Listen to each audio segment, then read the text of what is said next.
तर वळूयात पुढील बातमीकडे। धनंजय मुंडेंचं पुन्हा मंत्रिमंडळामध्ये पुनर्वसन होणार असल्याचे संकेत अजित पवारांनी दिलेले आहेत। कृषी घोटाळ्यातील आरोपांमधून मुंडेंना क्लीन चिट मिळालेली आणि त्यामुळे त्यांना पुन्हा संधी देण्याचे संकेत देखील देण्यात आलेले आहेत। तर कोकाटेंबद्दलचा निर्णय मंगळवारी घेणार असल्याचं अजित पवारांनी म्हटलं। त्यामुळे कोकाटे आउट आणि मुंडे इन होण्याची शक्यता आहे।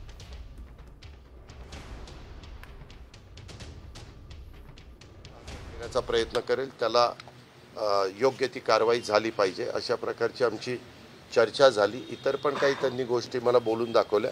मी त्यांना म्हणलं की मी त्याच्या संदर्भातले जे काही असेल ते मंगळवारपर्यंत त्याबद्दलचं निर्णय घ्यायचा आहे। मी सोमवारी गेल्यानंतर मग ह्याबद्दलच्या बाकीची चर्चा मला करायची, ती म्हणजे माणिकराव कोकाटेंशी पण करायची, इतरांशी पण काहींशी करायची, ती करून त्याबद्दलचे निर्णय मी मंगळवारपर्यंत घेईन। त्यांच्यावर कृषी विभागाचे जे आरोप झाले त्याच्यामध्ये न्यायालयाने काय सांगितलं त्यांना त्याच्यामध्ये कुठेही क्लीन चिट दिली, कुठेही त्यांचा दोष नाही आहे।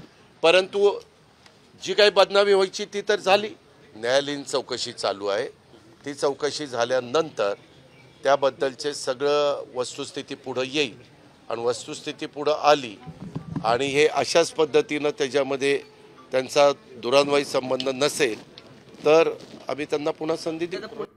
आता isakal.com आहे देशातील नंबर 1 ची मराठी न्यूज वेबसाईट। प्रत्येक अपडेटसाठी isakal.com ला नक्की भेट द्या।